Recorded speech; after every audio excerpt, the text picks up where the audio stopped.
दोस्तों, क्या आप जानते हैं कि इमाम हुसैन का सर मुबारक कहाँ दफन है? तो जब इमाम हुसैन के जिस्म को करबला में छोड़कर यजीदी सर मुबारक को दमिश्क ले गए तो अर्जिया की बस्ती के लोगों ने इमाम हुसैन के जिस्म मुबारक को करबला में दफन कर दिया।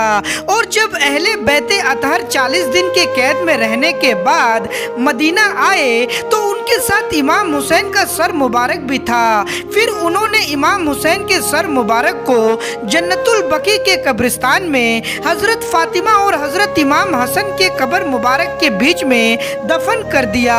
और एक और रिवायत के मुताबिक अहले बैते अतहर ने करबला जाकर सर मुबारक को जिस्म मुबारक के साथ दफन कर दिया।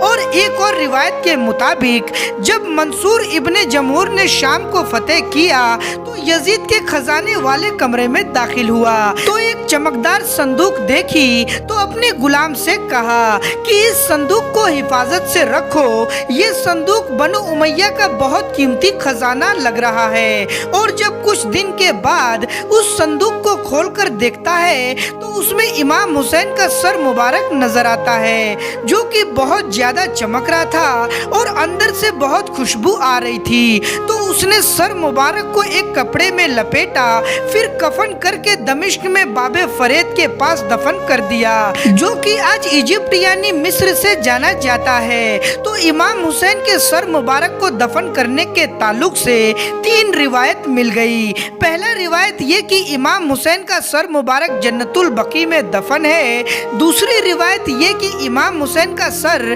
करबला में आपके जिस्म के साथ ही दफन है। और तीसरा रिवायत ये कि इमाम हुसैन का सर मुबारक मिस्र में दफन है।